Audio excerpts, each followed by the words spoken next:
Good evening and welcome to TC Network. I am Tingay Tim Hokip bringing you today's news. Today's top headlines include Kim NKCA strongly opposes boulder fencing in Kukizo areas, says it threatens the rights and livelihood of the indigenous settlers. 10 Kuki MLAs writes to Manipur governor for separate administration. Terms HSC Resolution 4, ADHOC, ADC Committee Unconstitutional. News in details. The Kuki Inbi Manipur and Kuki Chief Association in their joint press release dated the 26th of October 2024 states their strong disapproval regarding the boulder fencing.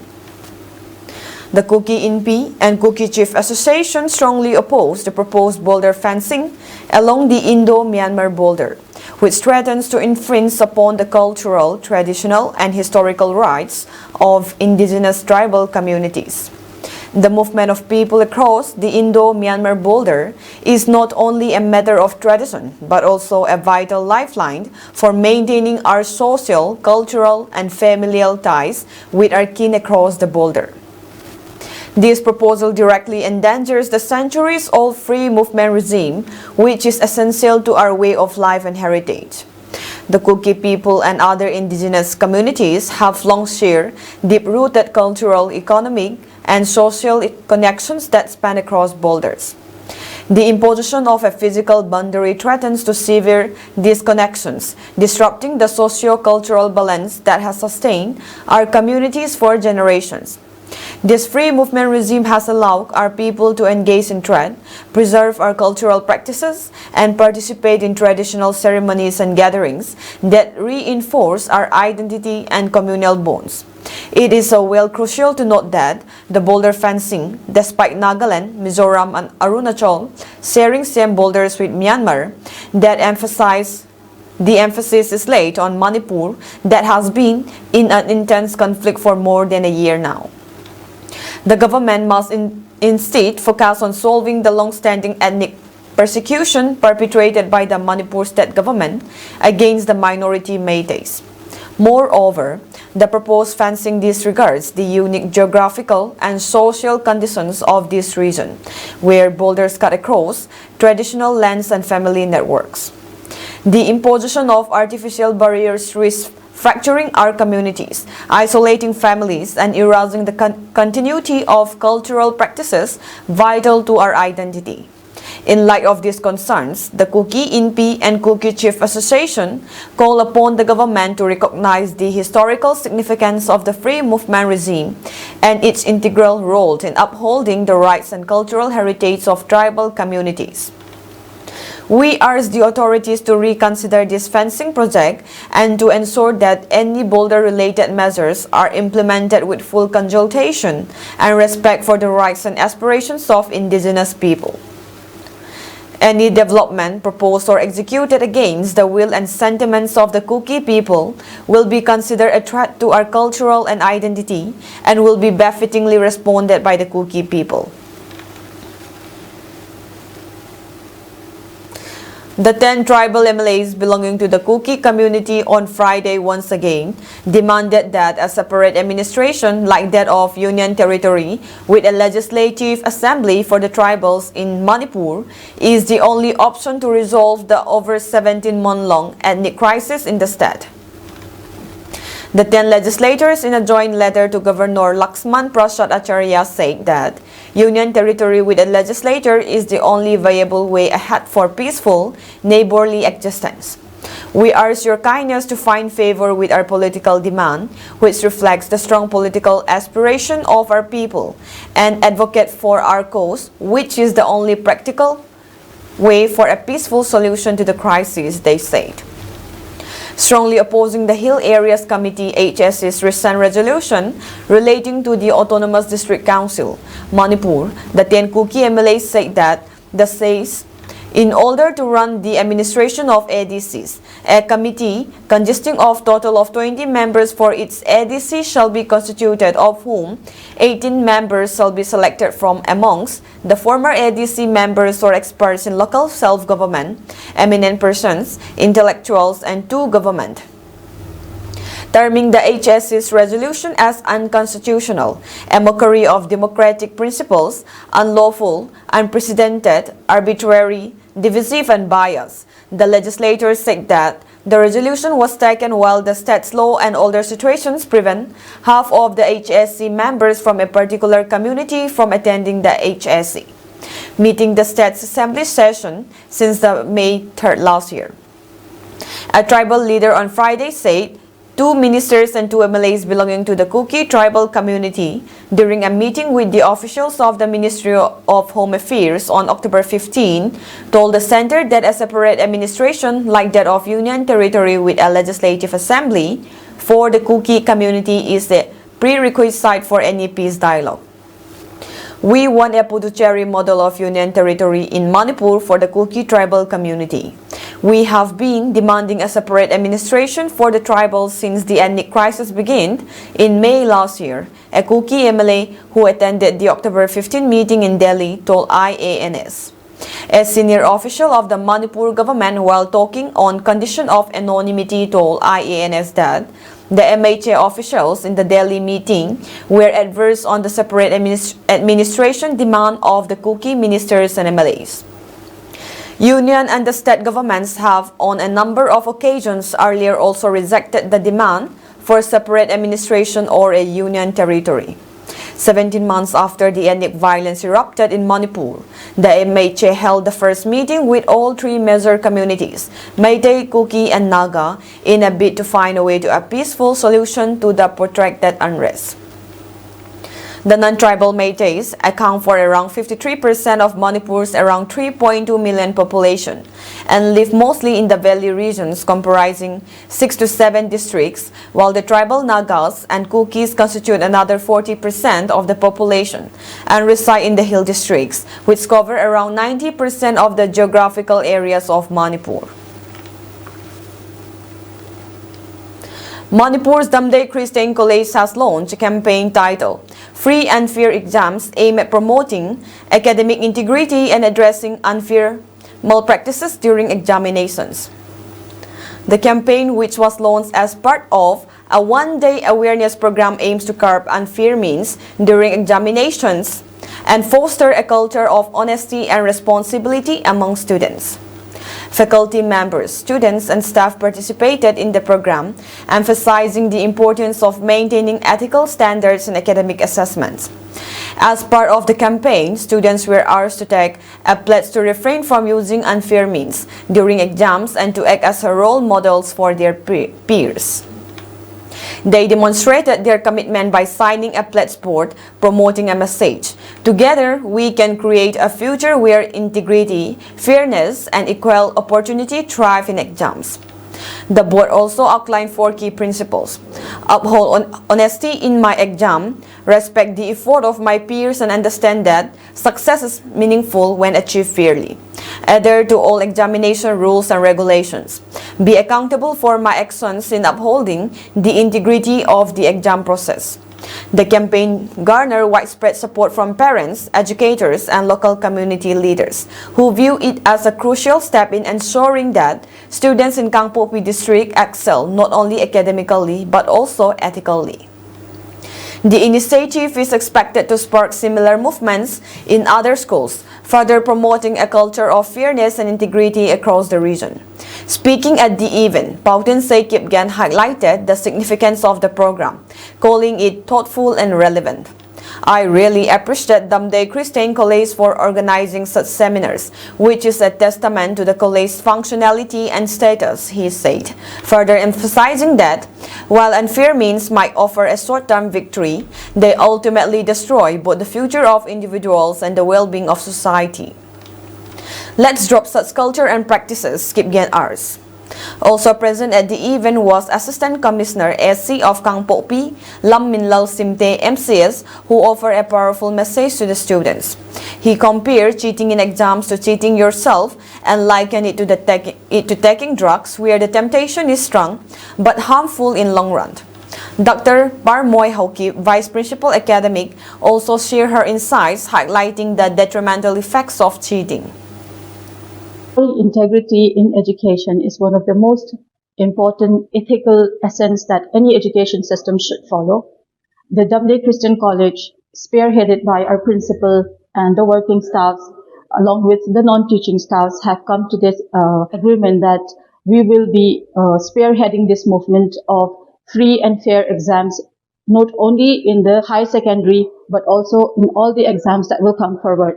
The purpose of this free and fair exam campaign is to ensure that all students, regardless of whatever background they belong to, will have equal opportunities in showcasing their talents and also knowing what they can do and mastering the subject.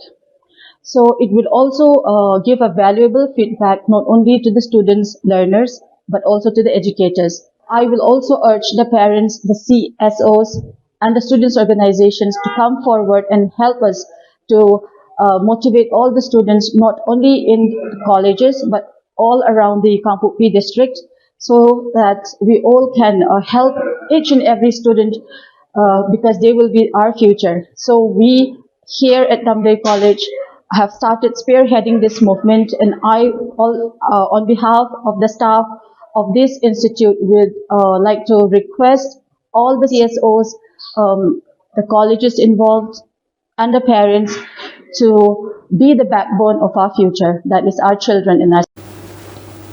She stressed that exam malpractices not only undermine the value of education, but also erode trust in the academic system, urging collective action to protect the integrity of the institution. On 26/10/2024, attestation parade of 189 Constable General Diary of Boulder Security Force was conducted at Subsidiary Training Center, BSF Churachandpur, Manipur. Sri Sanjay Kumar Misra, IG, MNC, FTR, took salute of this grand parade as chief guest. Today, these recruits have successfully completed 44-week rigorous basic training and took oath for their duties towards the nation. Sri Vishal Rani, Commandant Circle Inspector of STC BSF Churachandpur, other prominent personalities of Churachandpur, officers, SOs, Jawans, school children of Kendriya Vidyalaya, and media persons also witnessed the attestation parade. After the impressive parade, band show by Band Platoon of Frontiers Headquarters, Mizoram and Culture, MNC, Malkham, Purulia, Chow, Dance, Martial Arts and PT Jump show were shown, which were all well appreciated and cherished by the spectators. Assam Rifles, under the aegis of Inspector General Assam Rifles Sao, conducted mega medical and dental health camp in collaboration with GM Motiwala Education and Welfare Trust Nasik, Bethesda, Khanko Foundation, and supported by medical officers of 36 and 37 Assam Rifles, OC, 14 Dental Unit Assam Rifles, Joint Team of Medical Staff of 36 and 37 Unit Hospital, Specialists of District Health Services, and Doctors for You. Bethesda, College of Nursing, Molvaipe, and ITLF Medical Cell Churachandpur provided nursing support, and Kuki Khanglai Lompi, a premier philanthropic organization, provided logistics and administrative support. The event was also marked by the distribution of free sanitary pads sponsored by Soy Soap, a foundation for children. Kuki Women's Union and local church volunteers assisted towards the success of the medical camp. Brigadier Michael D. Souza, Commander, Headquarters 27 Sector Assam Rifles, Colonel SS Jasrotia, CO 36AR, and Commandant Designate Lieutenant Colonel Naveen Kumar are inspected the medical camp. Assam Rifles in its efforts for healing and compassionate efforts to enhance mutual trust, harmony and peaceful association with the local populace and internally displaced persons, the medical camp was an endeavor to reach the populace of Tuibung and surrounding villages, ensuring a healthy environment and understanding the medical requirements of underprivileged inhabitants of remote villages during the organization. Total of 730 village residents, including 182 males, 258 females, and 290 children, were benefited from the state camp. Doctors, including medical officers, dental surgeons, specialists, and house surgeons from 36 Assam Rifles District Hospital, Churachandpur, GM Motiwala Memorial Charitable Hospital, Nasik, and 30 training staff nurses from Bethesda College of Nursing, Molvai Pai Churachandpur, being part of this mega health camp who has consulted, examined, and provided necessary medications for the people all deceased. Special focus was given on educating the villagers about environmental hygiene, sanitation, prompt diagnosis, prevailing lifestyle disease and contagious disease, followed by the ways to prevent them. Health and dietary counseling were also provided along with dental hygiene and awareness with beneficiaries for disease-free family and society. The Kuki National Front in its press clarification note dated the 26th of October 2024 would like to make it clear to the public and any concerning agency that Thong Min Thang Haukip, Thang Boy Haukip Roger, arrested by the National Investigation Agency on the 6th June 2024 at Infal Airport, has nothing to do with the Kuki National Front Military Council KNF-MC. Rongmei Naga Council, Manipur has strongly condemned the October 14 resolution of Hill Areas Committee HSC seeking for reconstituting the long non-officiated Autonomous District Council ADC in Manipur Hill districts through the process of selection. In a statement, the Rongmei Naga body said the process of selection of ADC members is a gross violation of principle of democracy, and asserted it will not remain a mere spectator to such politics manipulated by some individuals or groups with vested interests. The statement came in the wake of HSC resolution recommending to conduct the long-pending ADC elections as soon as possible and for constitution of a committee to run the administration of the ADCs consisting of 20 members for each ADC, of whom 18 shall be elected from former ADC members or experts in local self-government, eminent persons, intellectuals, and 2 government nominees of the district till the ADC election is conducted.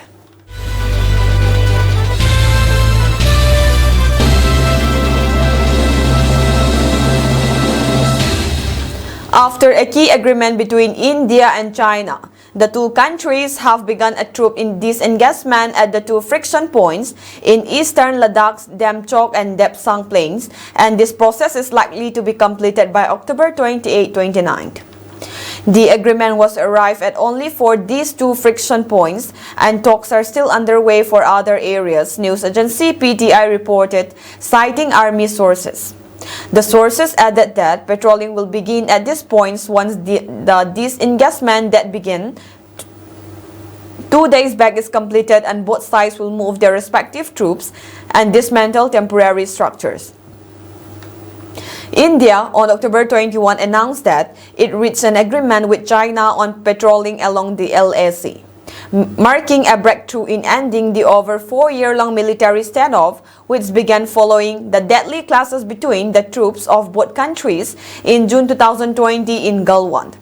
The areas and patrolling status are expected to be moved back to the pre-April 2020 level after the disengagement process. The patrolling will be done by armed personnel and structures will be dismantled, including temporary sets and tents after the disengagement, a source was quoted by PTI as saying. The process follows the agreement firm up between the 2 countries on patrolling and disengagement of troops along the line of actual control LSC in eastern Ladakh, a major breakthrough to end the over 4-year standoff. The agreement framework was signed first at the diplomatic level and then military level talks took place, the army sources said, adding the nitty-gritty of the agreement was worked in the corps commander level talks, which was signed on Monday, the source added. Adhering to agreements between the two sides, Indian troops have begun to pull back equipment to rear locations in these areas. It was not immediately known if there will be an act of symbolism to mark the completion of the disengagement at these two friction points as measure and resolve issues persist in these two places. Prime Minister Narendra Modi and China President Xi Jinping endorsed the agreement on patrolling and disengagement along the LAC in eastern Ladakh during their bilateral meeting on the sidelines of the BRICS summit in Kazan in Russia. Meanwhile, in Udhampur, General Officer Commanding-in-Chief, North Command, Lieutenant General M.V. Suchindra Kumar said military and diplomatic talks have led to an agreement on patrolling along the LAC in the India-China border areas, facilitating disengagement and resolution of issues that arose in 2020. He said the consensus reached during these talks also include access to patrolling and grazing in traditional areas. At the same time, you must be aware that Foreign Secretary Vikram Misri in his statement on October 21 mentioned that over the past several weeks, India and Chinese diplomatic and military negotiators have been in close contact across various forums, Kumar said, responding to a question on the disengagement of troops. Following these talks, a broad consensus has been achieved to restore the situation on the ground based on the principles of equal and mutual security. This consensus includes restoring access for patrolling and grazing in traditional areas, he said. 7 Punjab policemen, including 2 DSPs, have been suspended for allegedly felicitating a TV interview of top gangster Lawrence Bisnoy from the custody of Punjab police at Kharar CIA station. Lawrence is an accused in singer Sidhu Moosewala case and also suspected conspirator in Baba Siddique murder case in Mumbai. Besides, the Canada government has accused him of involvement in June 2023 Hardeep Nizar murder case as an agent of India. The Home Department, Punjab, issued the suspension orders on Friday of Deputy Superintendent rank officers Gershan Singh Sandhu and Samar Vanit. Others suspended include S.I. Reena, S.I. Jagatpal Jangu, S.I. Sanganjit Singh, A.S.I. Muktir Singh, and Head Constable Om Prakash. 2 interviews of Lawrence Bisnoy were aired by a TV channel in March 2023 when he was in the custody of Punjab and Rajasthan police. A SIT formed under DGP Special Prabodh Kumar on the directions of the Punjab and Haryana High Court found that one of the interviews was conducted via video call at CIA Kharar. The interviews coincided with the first death anniversary book, observed at completion of 10 months of the death of singer Sidhu Moosewala. Moosewala's father Balkaur Singh Sindhu had alleged that the police were hand in glove with the gangster. Later, the SIT found out his allegations to be true. 4 people died in a horrific accident reported on Ujjain-Jaora State Highway near Nagda on Friday early morning. The accident occurred at around 5:30 a.m. when a speeding car collided head-on with a truck. The passengers were en route to Asmir Sharif Dargah in Rajasthan. According to information, the deceased are the residents of Indore. They have been identified as Imran 40, son of Ijat Noor, Abdul Mannan 40, son of Abdul Ghaffar Qureshi, Asik 35, son of Ahmad Hussain Mansoori, and Samet, son of Haji Hakim. The injured have been identified as Jubair 30, son of Jakir, Samir 25, son of Rasid, Osama 25, son of Siddiq Mansoori, and Ijaz, son of Musawar. All the injured are the residents of Indore. As per eyewitnesses, the intensity of the collision was so catastrophic that the car was severely damaged and could not be recognized. Rescue teams arrived immediately at the scene where they found the bodies of 4 passengers who had succumbed to their injuries. In addition, 3 more individuals sustained injuries and were rushed to the nearby hospitals for treatment. However, one passenger escaped safely and immediately alerted the authorities. Later, a swift response and rescue operation was conducted at the site. The bodies of 4 deceased have been recovered and sent for post-mortem examinations to ascertain the cause of death. The unfortunate incident caused a panic at the site. The concerned officials have taken charge of the matter and launched a probe in the same.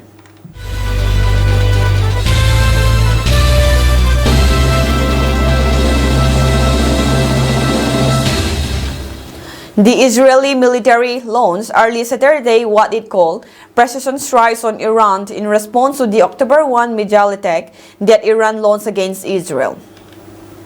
In a statement, Israeli military spokesperson Rear Admin Daniel Hagari said, in response to months of continuous attacks from the regime in Iran against the state of Israel, right now the Israel Defense Forces is conducting precise strikes on military targets in Iran.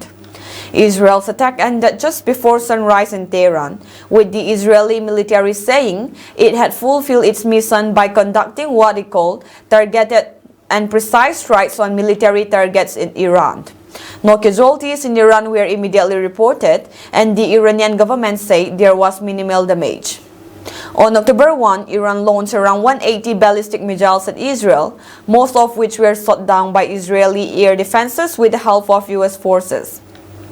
That attack was in response to a series of Israeli attacks against Iran's Lebanese proxy, Hezbollah, killing its leader Hassan Nasrallah in an airstrike and then sending troops across the border into southern Lebanon. Israel has also pounded Lebanon with airstrikes which it says are aimed at dismantling Hezbollah, but which have killed thousands of people. Iran had previously launched a wave of missiles at Israel in April, the first time the Islamic regime had directly attacked Israel after decades of using proxies to stage attacks. Israel and Hezbollah had been in a low-grade war of cross-border fire since October 8, the day after the Palestinian militant group Hamas launched a deadly surprise attack on Israel. Hezbollah began firing rockets at Israel in solidarity with Hamas. A senior U.S. administration official told reporters on a late-night conference call that the United States was not a participant in the military operation and said that the operation was targeted and proportional with low risk of civilian harm. President Biden and U.S. officials had encouraged Israel to pursue a targeted response. That appears to have been precisely what transpired this evening, the official said. The official declined comment on the targets that were hit, other than to say they were chosen to deter further attacks from Iran. It was extensive, it was targeted, it was precise, it was against military targets across Iran. It was in multiple ways very carefully prepared, and again, I think it was designed to be effective, the official said. If Iran responds, the United States is prepared to help Israel defend against an attack, the official said. Nothing officials had worked to strengthen Israel's air defense system ahead on Friday. The United States is ready to push forward on talks to end the wars in Lebanon and Gaza, the official said. Secretary of State Antony Blinken was in the region last week, and there will be further engagements and meetings in coming days, the official said. The White House told reporters that Biden had been briefed by his team and closely followed developments through the evening. Vice President Harris, campaigning in Houston, was also briefed, the White House said. North Korea's foreign ministry said Friday any reported dispatch of North Korean troops to Russia, if true, would align with international law, obliquely and acknowledging its deployment plan. Kim Jong-un, Vice Foreign Minister in charge of Russian affairs, made the remark after one of North Korea's United Nations representatives dismissed Seoul's claim of its troop dispatch to Russia as a groundless rumor. If there is such a thing that the world media is talking about, I think it will be an act of conforming with the regulations of international law, Kim said in an English statement carried by the Korean Central News Agency. There will be evidently exist forces which want to describe it as illegal one, I think, he added. The official stopped short of confirming the troop dispatch, saying it does not interfere in matters under the Defense Ministry jurisdiction. Pyongyang's first official comment on the troop dispatch came after Russia President Vladimir Putin declined to deny the reports, saying it's our own business.